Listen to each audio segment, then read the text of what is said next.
नमस्कार, स्वदेश न्यूज देख रहे हैं आप। मैं हूं आपके साथ राखी और बात करेंगे एक तो ट्रिपल म्यूटेंट और दूसरी क्या वैक्सीन ही बचा पाएगी जान। ये दो बातें बहुत महत्वपूर्ण है आज के इस टॉपिक में, और इसलिए क्योंकि ट्रिपल म्यूटेंट की चर्चा चल रही है और वैक्सीन ही बचाएगी जान, ये भी एक बहुत बड़ा सवाल बनकर सामने आया है। क्योंकि अब देश में जो हालात हम देख रहे हैं उसके बाद तमाम विषयों पर, तमाम आंकड़ों पर हम लगातार चर्चा कर चुके हैं, करते आ रहे हैं। और जो हाहाकार मचा हुआ है, जो विकराल रूप लेकर ये कोविड आया है, दूसरी लहर आई है, अब कुछ बचा नहीं है। सिर्फ त्राहिमाम त्राहिमाम हो रहा है। ऑक्सीजन, बेड, इंजेक्शन, वैक्सीन, ये तमाम चीजों के अलावा और ऐसा लगता है जैसे कुछ रह नहीं गया। इन सब के बीच सबसे महत्वपूर्ण जो आंकड़े, जो खबरें अब इसको लेकर आ रही हैं कि जो ट्रिपल म्यूटेंट आएगा वो और ज्यादा घातक हो सकता है। क्या होगा ये ट्रिपल म्यूटेंट? एक तो सबसे महत्वपूर्ण ये है, दूसरा वैक्सीन बचाएगी जान, यही बात हो गई है। क्योंकि लगातार जिस तरीके से लोगों को जागरूक किया गया, पूरे देश भर में ये अपील की गई कि वैक्सीन लगवाइए, और अब तो 18 साल से ज्यादा उम्र के जो लोग हैं उनको भी कहा गया है वो भी वैक्सीन लगाएं और ज्यादा से ज्यादा इसमें भागीदारी अपनी दिखाएं, ताकि जो इसका अटैक है वायरस का, कोविड का, उससे आप बच सकें। कितना सफल होगा, कितना सार्थक होगा, हम विस्तार से चर्चा करेंगे। कई सारे मेहमान हमारे साथ जुड़ेंगे। लेकिन लगातार जिस तरीके से जो ग्राफ सामने आ रहा है, जो हाहाकार मचा है, जो अस्पतालों की तस्वीरें हम देखते हैं, वो वाकई में बहुत चिंता में डालने वाली हैं। ये बहुत बड़ी महामारी है और इससे बाहर निकलने के लिए अब पैनिक नहीं होना है। बार बार देखिए, जो तस्वीरें हम दिखाते हैं, जो खबरें आप तक पहुंचा रहे हैं, देश में जो हाहाकार मचा है, वो दिखाने का मकसद ये है कि जागरूक हो जाइए, सतर्क रहिए, सुरक्षित रहिए। मकसद ये नहीं है कि आप लोग पैनिक होके कोई ऐसा डिसीजन लें या आपके साथ कोई ऐसी घटना हो। बात ये नहीं है, बात ये है कि जागरूक होना बहुत ज्यादा जरूरी है। चलिए हम इस चर्चा को आगे बढ़ाएंगे। हमारे साथ डॉक्टर करण पिपरे जी जुड़े हुए हैं रायपुर एम्स से। करण जी, बहुत स्वागत चर्चा में शामिल होने के लिए। और चर्चा चल रही है कि वैक्सीन ही बचाएगी जान, ये एक सवाल भी हो सकता है। और दूसरी सबसे बड़ी बात, ट्रिपल म्यूटेंट। तो हम ट्रिपल म्यूटेंट पे तो बाद में आएंगे, सबसे पहले वैक्सीन पर आएं, क्योंकि पूरे देश भर में लोगों से अपील की जा रही है कि ज़्यादा से ज़्यादा वैक्सीन लगवाएं। और यदि आप वैक्सीन लगवाते हैं तो निश्चित तौर पर जो इसका वायरस का अटैक है उससे आप बचेंगे। तो क्या माना जाए कि इस वक्त यदि सबसे महत्वपूर्ण कोई चीज है और जान बचाने में यदि कारगर है, तो क्या वैक्सीन ही है? देखिए, शासन की ओर से जो भी, और WHO की ओर से, और हमारे देश और पूरे विश्व के जो वैज्ञानिक हैं, इस जो कार्य कर रहे हैं, जो शोध कर रहे हैं और समय समय पे इसकी रिपोर्ट्स देते हैं, इसकी गाइडलाइंस देते हैं, यह बात आप सही कह रही हैं। बिल्कुल यह सत्य है कि इस महामारी को रोकने के लिए और मृत्यु दर को कम करने के लिए और जान बचाने के लिए मानव जाति की इस कोविड-19 और इसके बाद जो 20 आएगा या उसका डबल म्यूटेंट और ट्रिपल म्यूटेंट आएगा, जो बलशाली हो गया, आक्रामक हो गया है और इससे संक्रमण बहुत ज्यादा बढ़ गया है, तो यह बिल्कुल सत्य है कि हमारे देश की जनता को आगे आकर के वैक्सीनेशन करवाना चाहिए। और कोविड का वैक्सीन, चाहे वो कोविड-19 हो, 20 हो, ट्रिपल म्यूटेंट हो, यही एक कोविड का जो वैक्सीन है उस पर भी काम करेगा। और इसकी भी रिपोर्ट्स आने लगी हैं, इसका रेजिस्टेंट पावर डेवलप होने लगा है, इम्यूनिटी डेवलप होने लगी है। और सभी लोगों को जब जब सरकार की ओर से उनको बुलावा आता है कि अब इस एज के 40 साल से लेकर 50 साल और 18 साल से ऊपर वाले और 50 साल से बीच वाले और बुजुर्ग, इन सबको आगे आकर के समय समय पे अपने नजदीक के सेंटर पर कोविड वैक्सीनेशन करा लेना चाहिए, सुरक्षित हो जाना चाहिए। इसके 2 वैक्सीन लगते हैं, 1.5 महीने के गैप में आप आकर के लगवा लें और इस महामारी से अपने आप को ही बचाएं और इसके स्प्रेड से बचें। और मैं इतना ही कहना चाहूंगा आप लोगों से कि इसको प्रथम प्राथमिकता देकर के आप वैक्सीनेशन करा लें और इस महामारी को बढ़ने से रोकें। बिल्कुल। चलिए करण जी लगातार बने रहिएगा हमारे साथ। डॉक्टर विक्रम पटेल हमारे साथ जुड़ गए हैं। विक्रम जी, बहुत स्वागत चर्चा में शामिल होने के लिए। क्या लगता है, चर्चा हम दो टॉपिक पर कर रहे हैं, एक तो ट्रिपल म्यूटेंट, इस पर हम बाद में डिस्कशन लेंगे, लेकिन सबसे महत्वपूर्ण है जो बात हो रही है वैक्सीन की, कि वैक्सीन बचाएगी जान। इस वक्त क्या सिर्फ और सिर्फ वैक्सीन ही एकमात्र ऐसा उपाय हो गया है, या उसको कहना चाहिए सहारा हो गया है कि लोग ज्यादा से ज्यादा लगाएं और इस महामारी से बचें? मैम, अकेला वैक्सीन ही सब कुछ नहीं है, उसके अलावा लोगों को सोशल डिस्टेंसिंग भी बनाए रखना जरूरी है, मास्क लगाना जरूरी है और गुनगुना पानी पिए और उसी के गरारे पर। बिल्कुल। अच्छा, एक बात और डॉक्टर विक्रम, बहुत सारे लोगों को हमने देखा जिन्होंने वैक्सीन लगाई, मतलब बहुत सारे ऐसे केसेस जो हमने खुद सामने देखे हैं कि बिल्कुल फिट एंड फाइन है, कोई प्रॉब्लम नहीं है, फिर उन्होंने वैक्सीन लगवाई, वैक्सीन के बाद उनको फीवर आया, फीवर के बाद फीवर इतना आया कि उन्हें एडमिट किया गया, एडमिट करने के बाद रिपोर्ट पॉजिटिव हो गई और उनकी डेथ भी हुई है। तो बहुत सारे ऐसे केसेस हमने देखे जिसके बाद ये एक भ्रामकता आई, हालांकि नहीं आनी चाहिए, लेकिन ऐसा आया कि कहीं वैक्सीन से कोई रिएक्शन तो नहीं हुआ, वैक्सीन से प्रॉब्लम तो नहीं हुई। ये आज भी कुछ लोगों में ऐसा है कि वो थोड़े से डरे हैं इन चीजों को लेकर। नहीं मैम, वैक्सीन में प्रॉब्लम नहीं है मैम। जिनका बीपी बढ़ा हुआ है, शुगर की प्रॉब्लम है, थायराइड है और जो मैम जो अदर डिजीजें हो रही है मैम, उसके कारण उन लोगों को दिक्कत हो रही है, उनकी इम्यूनिटी पावर लो हो रहा है। चलिए, क्या लगता है, वैक्सीन के 2 डोज की बात हो रही है और क्योंकि फीवर आना, ये तमाम लोगों ने साथ में बहुत सारे लोग ऐसे हैं जिन्होंने वैक्सीन लगवाई है और उनको उसके बाद थोड़ा फीवर आया, किसी को बिल्कुल प्रॉब्लम नहीं हुई, किसी को थोड़ी प्रॉब्लम हुई है। तो क्या माना जाए कि अभी सिर्फ ये बात बिल्कुल आपने ठीक बोली कि सोशल डिस्टेंसिंग है और दूसरी जो गाइडलाइंस है उसका पालन करना होगा, लेकिन वैक्सीन लगाना क्या बहुत ज्यादा महत्वपूर्ण हो गया है आज के और इस वक्त के समय में? जी मैम, वैक्सीन तो लगवाना जरूरी है मैम। अपन भी जब पैदा होते हैं अपन को टीका लगता है मैम, वैक्सीन भी टीका ही जैसे है। लोगों को इसके लिए जागरूक होकर आए, लगवाए, जरूरी है, इसको प्राथमिकता इसको दी जाए। चलिए, क्या लगता है अभी तक जितने भी मामले सामने आ रहे हैं, लगातार ये जो ग्राफ बढ़ा है, और इस बीच एक खबर और आ रही है ट्रिपल म्यूटेंट की, जो मैंने अभी पहले जिक्र किया था, ये लोगों को ऐसा इस बार लग रहा है कि बहुत ज्यादा और घातक है। हम तो ये दूसरी लहर ही बहुत खतरनाक मान के चल रहे हैं, ऐसे में यदि ये ट्रिपल म्यूटेंट की जो चर्चा हो रही है, ये किस तरह का हो सकता है, या इसका कोई वेरिएशन कहीं मिला है, या कोई बात ऐसी आई है? क्योंकि आप एक डॉक्टर हैं तो मुझे लगता है बहुत अच्छे से बता पाएंगे। मैम, अभी तो अपन फिलहाल तो जो सेकंड जो चल रहा है कोविड-92, उसी को कंट्रोल करें तो ज्यादा बेटर। मैम, तीसरे के बारे में सोचने की जरूरत ही नहीं है। अभी अपन इसी को कंट्रोल नहीं कर पा रहे। बिल्कुल। क्या लगता है कहाँ कमी आ रही है और कंट्रोल करने के लिए और क्या कुछ किया जा सकता है?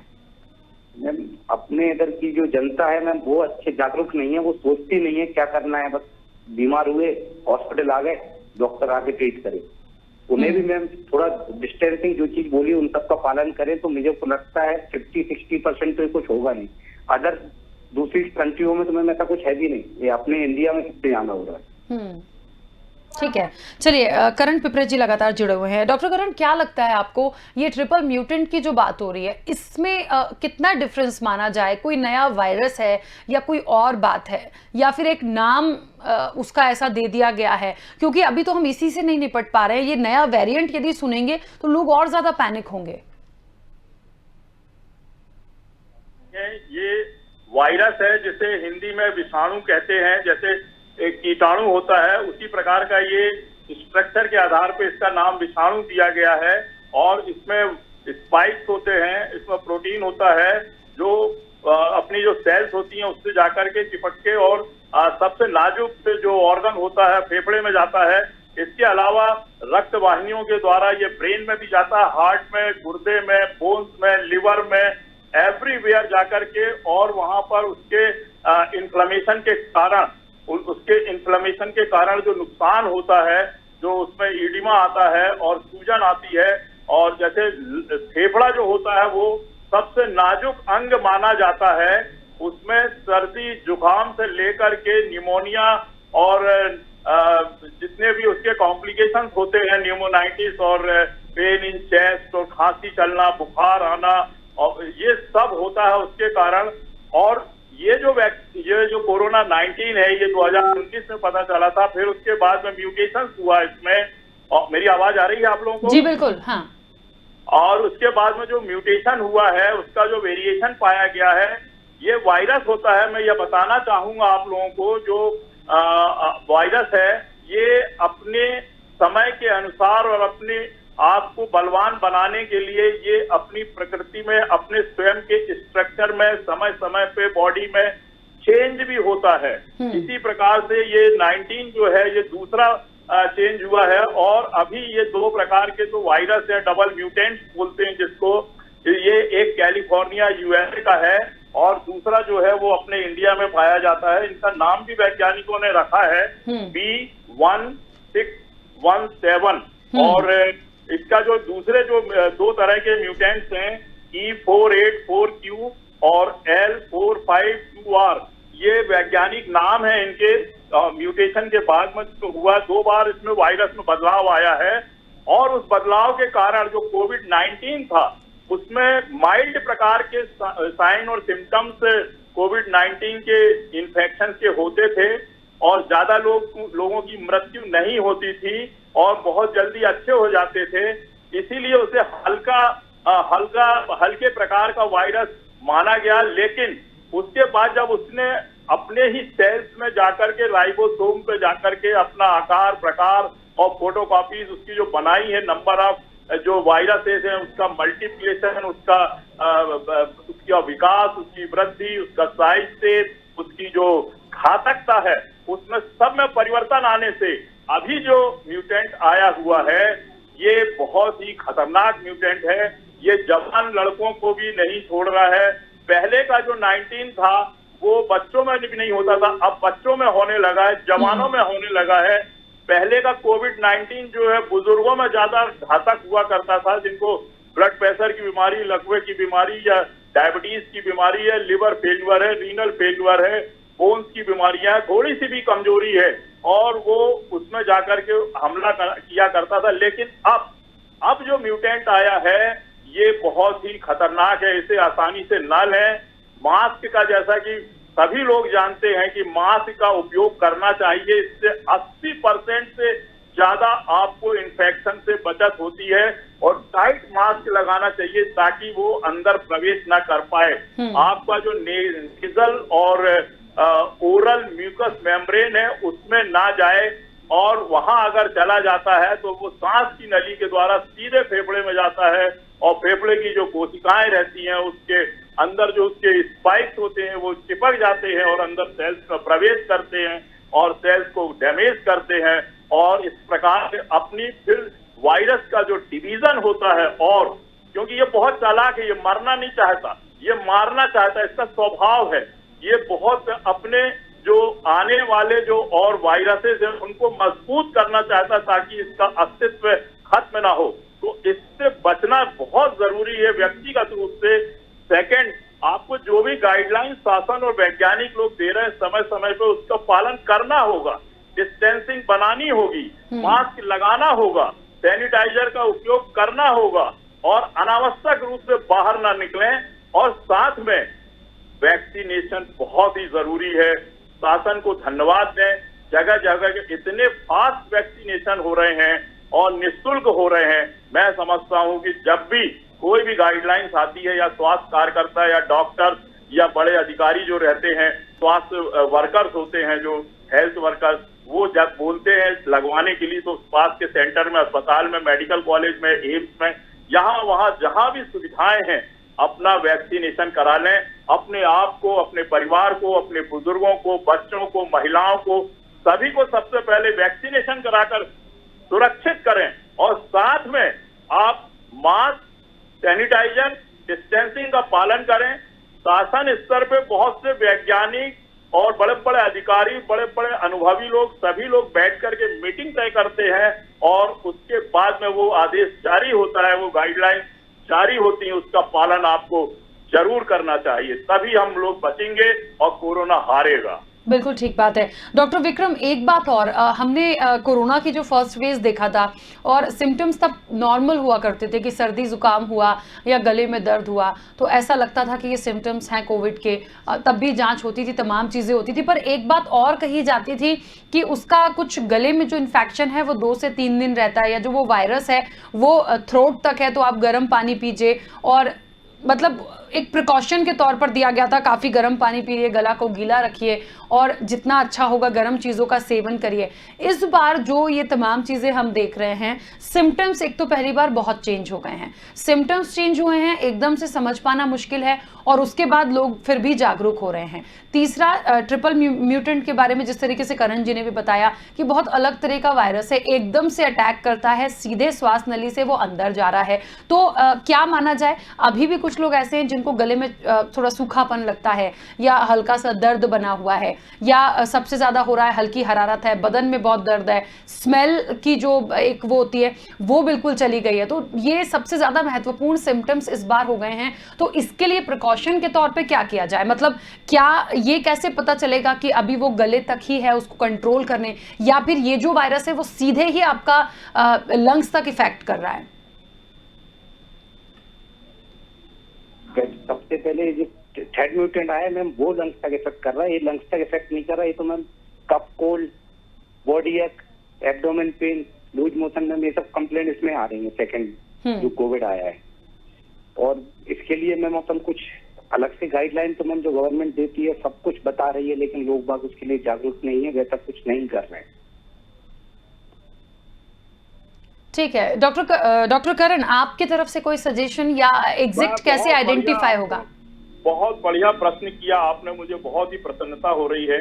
और मैं समझता हूं कि भारत देश के गांव-गांव तक के, गांव के आखिरी छोर तक का जो नागरिक है वो कोरोना 19 को बहुत अच्छी तरह से पहचानता है, टेलीविजन में देखता है, न्यूज़पेपर में पढ़ता है, मीडिया के अनुसार समय समय पर जानकारी दी जाती है। मैं आप लोगों को सबको यह बताना चाहता हूं और आपके भ्रम और जो विसंगतियां उनको दूर करना चाहता हूं कि जब ये कोरोना का जो वायरस है आपकी श्वास नली से ही जाता है, जहां पे वो लसलसापन होता है म्यूकस मेम्ब्रेन पे, उसकी सेल्स में जाकर के उसके जो कांटेदार स्पाइक्स होते हैं सेल्स के, वो जाकर के उसमें अटैच हो जाते हैं और उससे वो आपके शरीर की जो सेल्स होती है नाक के द्वारा, मुंह के द्वारा वो जाकर के सबसे पहले वो जो उसके साथ में ब्लड वेसल्स के साथ में और टिश्यूज के साथ में नर्व फाइबर्स होते हैं।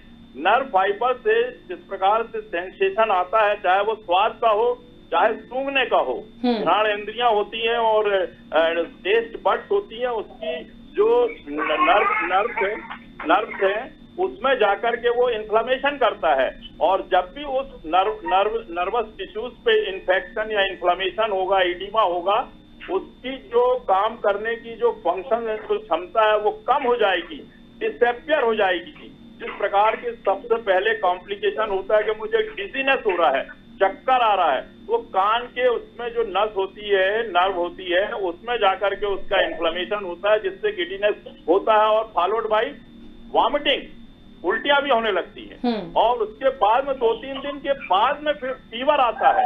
ब्रेन में जो टेम्परेचर को रेगुलेट करने का जो सिस्टम होता है उसको डिस्टर्ब कर देता है, टेम्परेचर बढ़ता है। फिर उसके बाद में 4-5 दिन के बाद में सर्दी होगी, खांसी होगी, फेफड़े में इन्फ्लेमेशन होगा और उसके बाद में 7-8 दिन के बाद में वो पॉजिटिव निकलता है। जब उसकी टेस्ट किया जाता है, सैंपल लिया जाता है, नाक से और गले से जो सैंपल लिया जाता है वो सब पॉजिटिव निकलता है। जब उसका लोड शरीर में बहुत बढ़ जाता है, खांसी बहुत चलने लगती है, पूरा फेफड़ा जख्मी हो जाता है, पूरा सीरियस होने लगता है, कॉम्प्लिकेशन होने लगता है, कंसोलिडेशन हो जाता है।